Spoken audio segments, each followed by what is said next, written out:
Hello दोस्तों, स्वागत है आपका इंग्लिशा पर। आज हम एरर्स ऑफ नाउन्स पर ही बात करेंगे।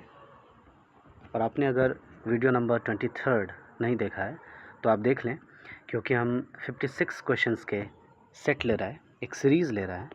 और पिछले सेशन में हमने यानी 23 नंबर वीडियो में 5 क्वेश्चंस डील किया है लॉजिकली, और डेप्थ में डिस्कशन हुआ है, उसको जाकर आप देखें। और आइए हम आज ये सेशन नंबर 24 ले रहे हैं, जो कि सेकंड पार्ट है पिछले वीडियो का। स्पॉटिंग द एरर हम पढ़ रहे हैं और क्वेश्चंस बनाएंगे कि करके लॉजिकली देखेंगे। Spotting the error, right. Chapter है हमारा नाउन। क्वेश्चन नंबर 6 है कुछ ऐसा।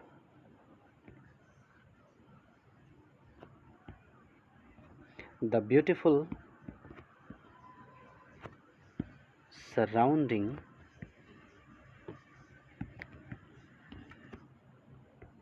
of the place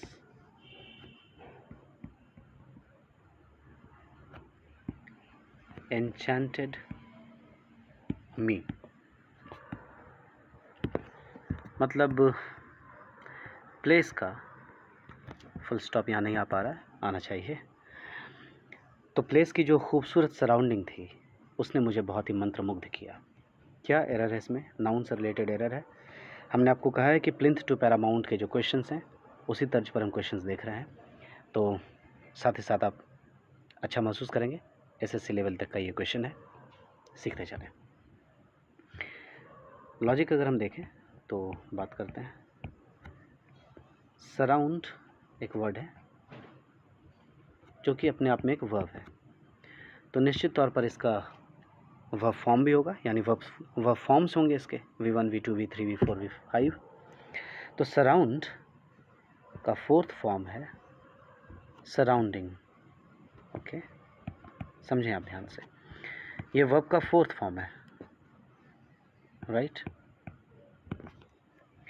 लेकिन मैं अभी नाउन की बात कर रहा हूँ। क्यों? क्योंकि लिखा हुआ है द ब्यूटीफुल, और यहाँ वर्ड लिखा है क्वेश्चन में सराउंडिंग। आप समझें इसे, सराउंडिंग लिखता हूँ तो ये तो हो गया V4। और सेंटेंस में जब द आया है यानी आर्टिकल आया है, आर्टिकल बताता ही है कि सेंटेंस में कहीं ना कहीं नाउन ज़रूर आएगा, राइट। तो अगर द हमने यहाँ यूज़ किया है, इसकी मीनिंग है कि आगे कहीं ना कहीं नाउन आया होगा, क्योंकि an article is the marker of a noun. ये मार्क करता है, ये बताता है, ये इशारा देता है कि नाउन ज़रूर होगा कहीं ना कहीं। चलिए, ये तो आर्टिकल द की बात हो गई। ब्यूटीफुल भी तो हम पहचानते हैं, ये एडजेक्टिव है। एडजेक्टिव भी तो इशारा करता है कि कहीं ना कहीं नाउन आया होगा। और एडजेक्टिव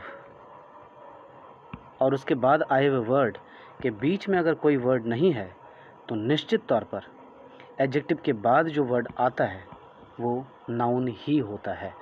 यानी यहाँ पर वर्ब का फोर्थ फॉर्म रॉन्ग है, इसे नाउन में बदलना होगा।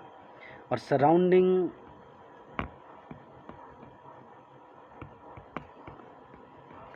का नाउन सराउंडिंग्स है, आप ध्यान रखें। मैं यहाँ लिख देता हूँ GS, राइट। क्योंकि हमने क्या देखा अभी, सराउंडिंग सिंपली वर्ब का फॉर्म है, फोर्थ फॉर्म है। लेकिन अगर हम नाउन की बात करें तो सराउंडिंग्स नाउन होता है जनाब, सराउंडिंग नहीं। आप समझ गए? और ये हमेशा प्लूरल में यूज़ होने वाला नाउन है, इसलिए हमें लिखना होगा यहाँ पर सराउंडिंग्स, और ये सेंटेंस रॉन्ग है। तो हम लिखेंगे अपना answer, the beautiful surroundings. Okay,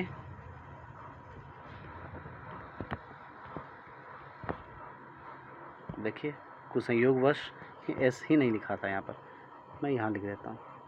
The beautiful surroundings of the place enchanted me. Okay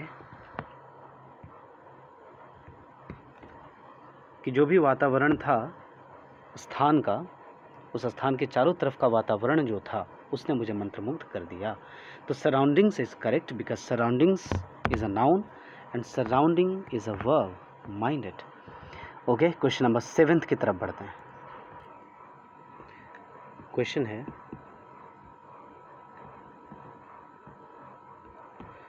no porter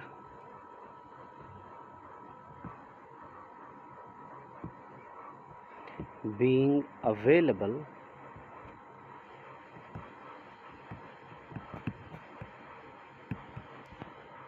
no porter being available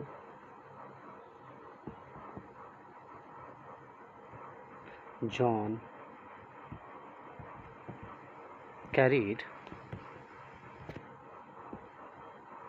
all his luggages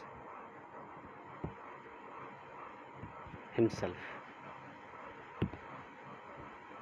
कि कोई भी पोर्टर मौजूद नहीं था तो जॉन ने खुद ही अपने सारे सामान ढोए, कैरी किया. आइए इसमें एरर ढूंढते हैं क्या है. वर्ड देख रहे हैं हम लगेजेस. लगेजेस एक नाउन है. कैसे ये नाउन है, तो हमें यह इंडिकेशन मिल रहा है. लॉजिक में चलिए और सीखते हैं. आप गौर से देखें, वर्ड है हमारे पास हिज. हिज के बाद हमने यूज़ किया लगेजेस, यानी साफ जाहिर है हिज एक एडजेक्टिव होता है. कैसा एडजेक्टिव होता है, तो पजेसिव एडजेक्टिव होता है. पजेसिव एडजेक्टिव की क्या मीनिंग है कि कुछ ना कुछ पजेशन दिखाता है ये. ओके, पजेशन मतलब कि किसी न किसी चीज़ को अपने अधिकार के भीतर दिखाता है. फॉर एग्जांपल हिज बिल्डिंग, तो बिल्डिंग उसके अधिकार में है, यानी वो बिल्डिंग का मालिक है, ओन करता है उस बिल्डिंग को. तो हिज लगेजेस संबंध बता रहा है सामान का किसी के साथ, तो उसका सामान. ओके, तो हिज एक एडजेक्टिव है और एडजेक्टिव के बाद हम जनरली नाउन का इस्तेमाल करते हैं. तो ये तो पता चल गया कि लगेजेस नाउन है. अब क्या लगेजेस करेक्ट है, ये फॉर्म जो हम यहाँ लिख रहे हैं लगेजेस, क्या ये करेक्ट फॉर्म है? नहीं. और हमें ये जानना चाहिए. लगेज हमेशा सिंगुलर में इस्तेमाल होता है क्योंकि लगेज एक अनकाउंट नाउन है. ये हमेशा आप ध्यान रखें. कैसा नाउन है, तो ये एक अनकाउंट नाउन है. राइट. दूसरा, जब ये अनकाउंटेबल नाउन है तो हमेशा ये सिंगुलर में इस्तेमाल होगा. जब ये सिंगुलर में इस्तेमाल होगा तो इसका प्लूरल संभव है नहीं, इसलिए लगेजेस रॉन्ग है. इसलिए यहाँ पर रॉन्ग है लगेजेस, इसलिए पूरा सेंटेंस रॉन्ग है. ओके, अब इसका करेक्ट फॉर्म क्या होगा. No porter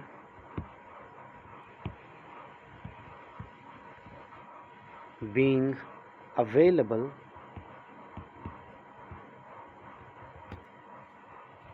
John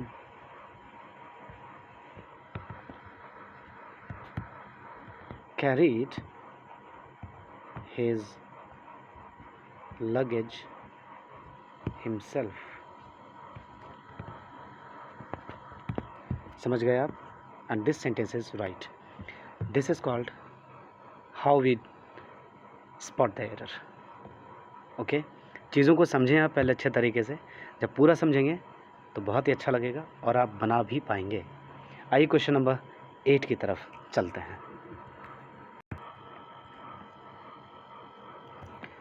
question number 8 is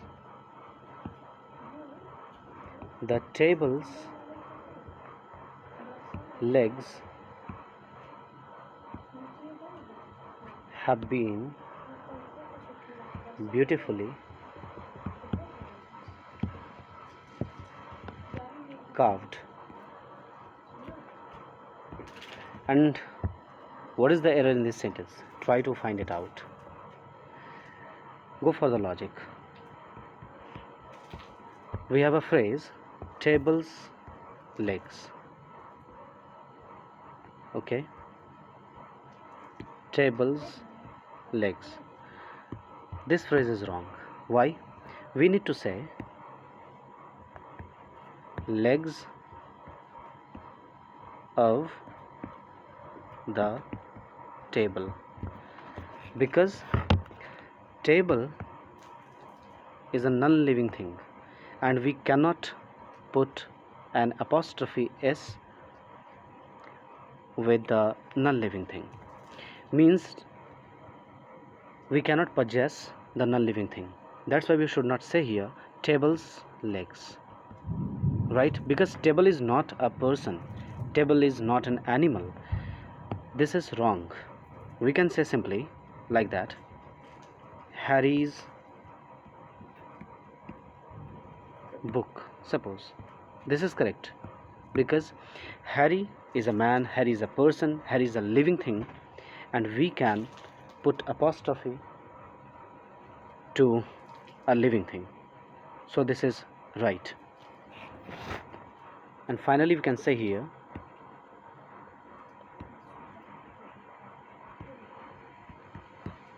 the legs of the table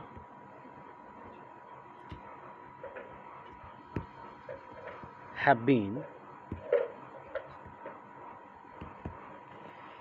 beautifully carved. कि टेबल के लेग में, टेबल की टांग में अच्छे से नक्काशी की गई है, बहुत ही खूबसूरती के साथ नक्काशी की गई है. So this is how we have dealt with this question. आइए क्वेश्चन नंबर 9 की तरफ बढ़ते हैं हम. Oh, you can manage here like that. Okay. कि आप सेकंड वाले नाउन को सबसे पहले लिखते हैं, ओके, और फर्स्ट वाले नाउन को आप बाद में लिखते हैं, और बीच में आप ओ एफ अव लगाते हैं. अव अपॉस्ट्रफी का ही रूपांतरण है, यानी अपॉस्ट्रफी को आप चेंज करते हैं अव में, राइट? सेकंड वाला नाउन फर्स्ट नाउन बन जाता है और यहाँ फर्स्ट वाला नाउन सेकंड नाउन बन जाता है. यही तरीका है. लाइक वॉल्स कलर, ओके, दीवार का रंग. तो ऐसे नहीं कहना चाहिए, क्योंकि वॉल एक निर्जीव चीज़ है और निर्जीव चीज़ में, नॉन लिविंग थिंग में हम अपॉस्ट्रफी एस नहीं लगाते हैं. ये रूल नहीं है. लिविंग थिंग में अपॉस्ट्रफी एस लगाते हैं या अपॉस्ट्रफी लगाते हैं. अपॉस्ट्रफी एस सिंगुलर नाउन के साथ लगता है और अपॉस्ट्रफी प्लूरल नाउन के साथ लगता है. ये आप हमेशा ध्यान रखें. ओके, चलिए इसको समझ ही लेते हैं कि अपॉस्ट्रफी कैसे काम करता है. अगर हम सिंगुलर नाउन की बात करेंगे, समझिएगा इसे. तो एक लड़का है सपोज, या एक जानवर है कोई, हम कहेंगे कैट्स टेल. ये एक्सप्रेशन करेक्ट है. क्या किया हमने? कैट सिंगुलर था, यहाँ टेल है. इंग्लिश का रूल कहता है कि दो नाउन एक साथ नहीं आ सकते. जब नहीं आ सकते और दोनों नाउन को हमने साथ में लिखा, इसकी मीनिंग है कि इस दोनों के बीच कहीं ना कहीं रिलेशन है. ओके, और इसी रिलेशन को हम पजेसिव केस से दिखाते हैं, और पजेशन दिखाने के लिए, पजेसिव केस दिखाने के लिए हम अपॉस्ट्रफी एस का इस्तेमाल करते हैं सिंगुलर नाउन के साथ, राइट? और प्लूरल नाउन के साथ हम अपॉस्ट्रफी लगाते हैं. ज़रा सा अंतर है, थोड़ा सा बस ध्यान देना होता है. देखिएगा, हम कह दें यहाँ पर कैट्स, ये प्लूरल में हमने लिखा, राइट? और यहाँ हम टेल लिख रहे हैं. तो देखिए कि पहले से लिखे हुए नाउन्स क्या हैं. पहले से ये नाउन प्लूरल लिखा हुआ है, ये सिंगुलर है. एक साथ दो नाउन आ नहीं सकते नॉर्मली. अगर आते हैं तो ज़रूर कुछ ना कुछ रिलेशन है दोनों में. रिलेशन हम दिखाते हैं पजेसिव केस से. तो सिंगुलर के साथ भैया अपॉस्ट्रफी एस लगता है, लेकिन नाउन तो हमारा पहले से यहाँ प्लूरल है. तो अब क्या करें? अब सिंपली हम इसमें अंत में अपॉस्ट्रफी लगाएंगे. यानी जब नाउन सिंगुलर था तब हमने इसमें अपॉस्ट्रफी एस लगाया, और जब नाउन प्लूरल था तो हमने सिंपली इसमें अपॉस्ट्रफी लगाया. Understood? This is the key fact that we should keep in our mind. Okay, for example हम यहाँ कहते हैं बॉय और हम यहाँ कहते हैं बैग, राइट? और यहाँ हम कह रहे हैं बॉयज़ और यहाँ हम कह रहे हैं बैग्स. खुद ही समझ लें। बॉय तो एक ही ना, पहले से सिंगुलर नाउन लिखा है, यानी सिंगुलर नाउन में अपॉस्ट्रफी एस लगा है। बॉयज़ बैग, एक ही लड़का है और एक ही लड़के के एक बैग की हम बात कर रहे हैं, लेकिन यहाँ लड़के कई हैं, बॉयज़, इसमें हम अपॉस्ट्रफी लगाए तो हम क्या कहेंगे, बॉयज़ बैग्स, मतलब कई लड़के हैं और उनके कई बैग हैं, क्योंकि जितने लड़के उनके उतने बैग। आपने बॉयज़ हॉस्टल सुना होगा, गर्ल्स हॉस्टल सुना होगा, आखिर इसे लिखते कैसे हैं हम? इसके लिखने का यही तरीका है। आप खुद सोच कर देखें कि अगर हम बॉयज़ हॉस्टल ऐसा लिखते हैं, इसकी मीनिंग है कि एक लड़का उस हॉस्टल में रहता है, और hostel, a hostel is not mean to made, okay, not meant to be made for one boy. एक लड़के के लिए हॉस्टल नहीं बनाया जाता है, तो ये एक्सप्रेशन ही रॉन्ग है। ये एक्सप्रेशन कुछ ऐसा है, एक्चुअली प्लूरल है, इसमें हम कह रहे हैं बॉयज़ और तब कह रहे हैं हम hostel. This expression is right, understood, because कई लड़के रहेंगे, लेकिन प्रोनाउंसिएशन में ये और ये दोनों एक ही जैसा लगता है, boys hostel, boys hostel, but अपनी टेक्निक, अपना सेंस भी ज़रा इस्तेमाल करना चाहिए हमें। आइए हम गर्ल्स हॉस्टल की बात करें, तो क्या ये ऐसा है, गर्ल पहले से सिंगुलर, अपॉस्ट्रफी एस लगाया। अपॉस्ट्रफी एस लगने की मीनिंग ही है कि नाउन पहले से सिंगुलर है, ओके, तो ये गलत है। ये एक्सप्रेशन होगा क्या? नहीं, क्या होना चाहिए, गर्ल्स पहले से प्लूरल है, क्योंकि एक हॉस्टल में कई लड़कियां रहेंगी, ओके, इसी के लिए वो बनाए भी गए हैं। तो पहले से प्लूरल, अब प्लूरल में क्या करते हैं हम, सिर्फ और सिर्फ अपॉस्ट्रफी लगाते। ये इंग्लिश की डिसिप्लिन है, तो आप इन चीज़ों को समझें। आइए क्वेश्चन नंबर नेक्स्ट की तरफ हम बढ़ते हैं।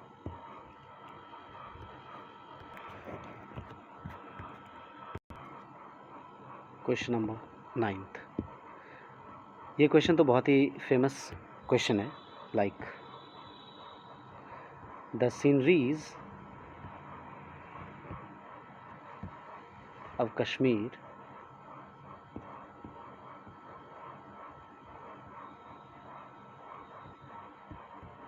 Is very charming.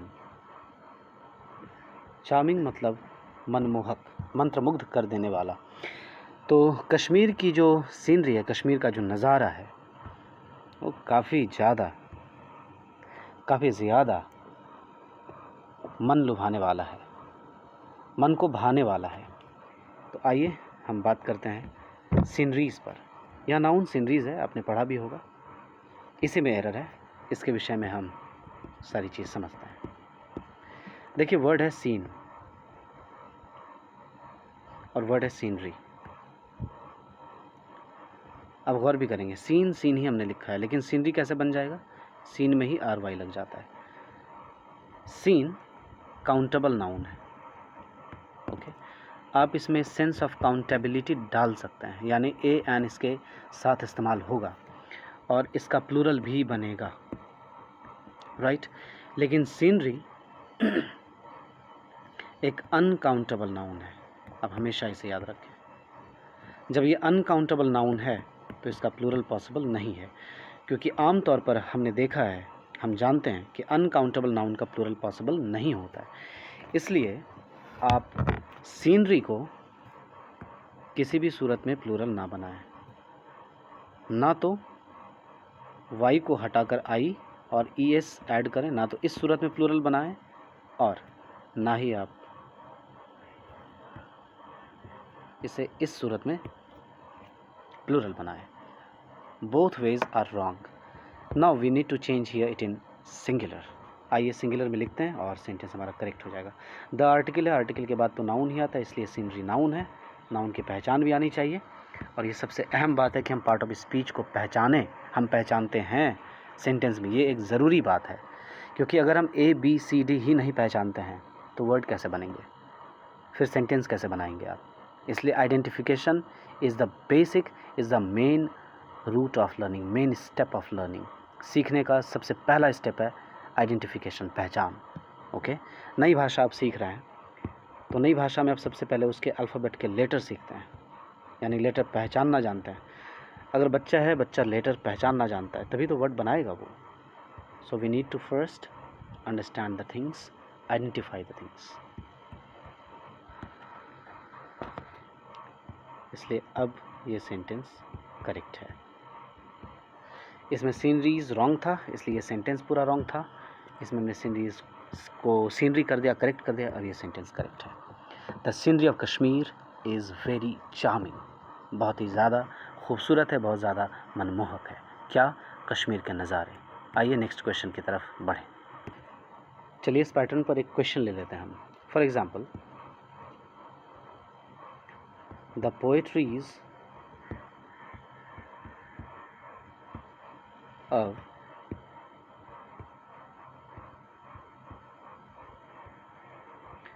Harivansh Rai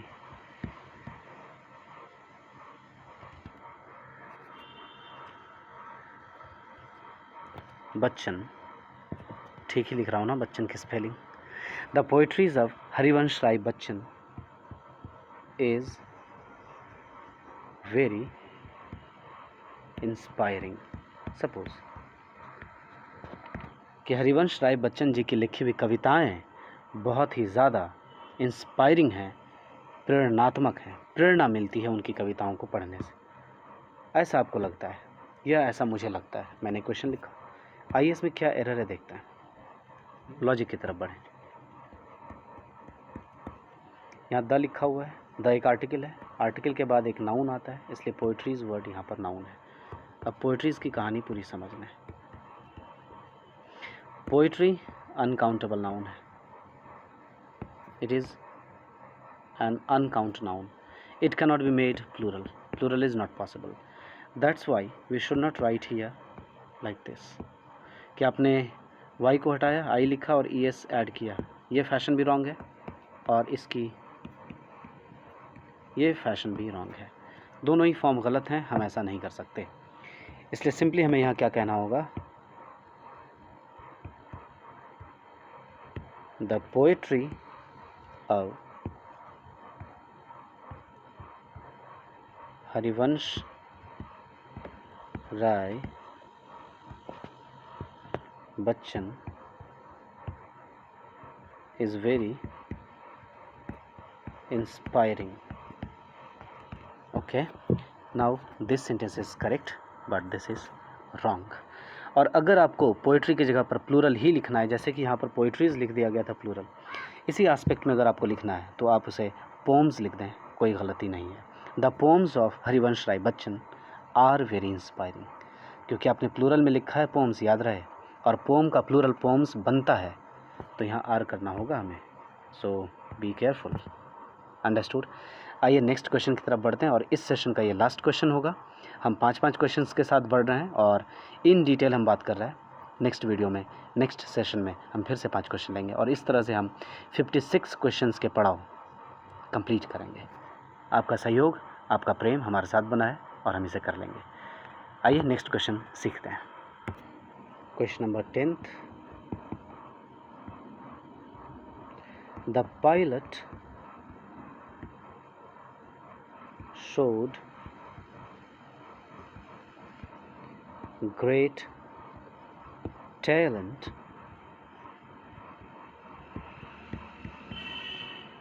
in keeping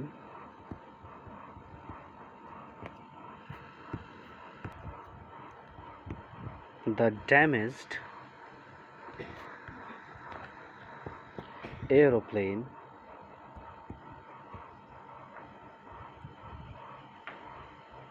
under control.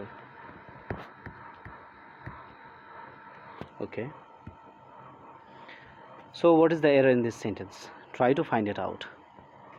The error is in the word talent.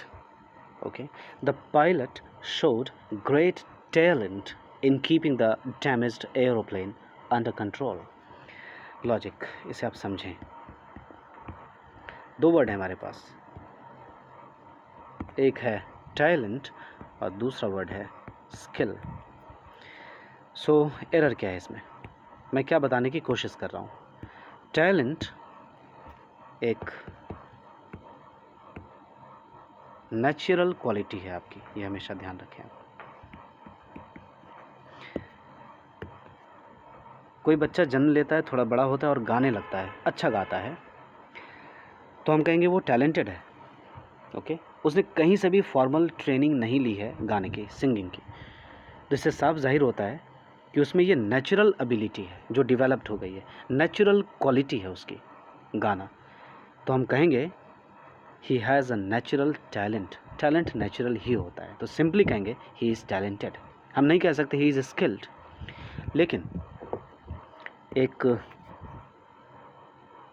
Painter है सपोज़, या एक स्केच बनाने वाले लोग हैं, या एक इंजीनियर है, कोई भी ऐसा इंसान, या एक ड्राइवर है, या हम पायलट की बात कर रहे हैं, ड्राइवर की बात कर रहे हैं, तो ड्राइविंग एक स्किल है, एक क्वालिटी है जिसे हम लर्निंग के थ्रू, सीखने के थ्रू गेन करते हैं। ओके, तो स्किल नेचुरल क्वालिटी नहीं है, बल्कि आप इसे कहें ये गेन्ड नॉलेज है। ओके, ये सीखा हुआ ज्ञान है, आप कहीं से सीखते हैं ऐसी क्वालिटी। सो गेन्ड नॉलेज, ओके, इसे हम स्किल कहते हैं। तो बताइए, जो पायलट है जिसे एरोप्लेन चलाना आ रहा है, क्या वो बड़ा हुआ और हमारे इंडियन एयरफोर्स को उसने ज्वाइन किया तो क्या उन्हें वो तुरंत से चला रहे होंगे एरोप्लेन को? नहीं। उनमें नेचुरल टैलेंट होगा क्या एरोप्लेन को चलाने का? नहीं, उन्होंने सीखा होगा ये स्किल, ये गुण। तो साफ जाहिर है कि हम यहाँ टैलेंट नहीं कह पाएंगे बल्कि स्किल कहेंगे। इसलिए हमें कहना चाहिए the pilot showed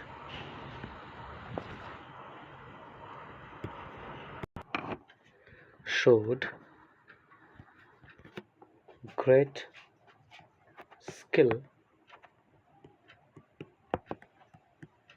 in keeping the damaged aeroplane under control.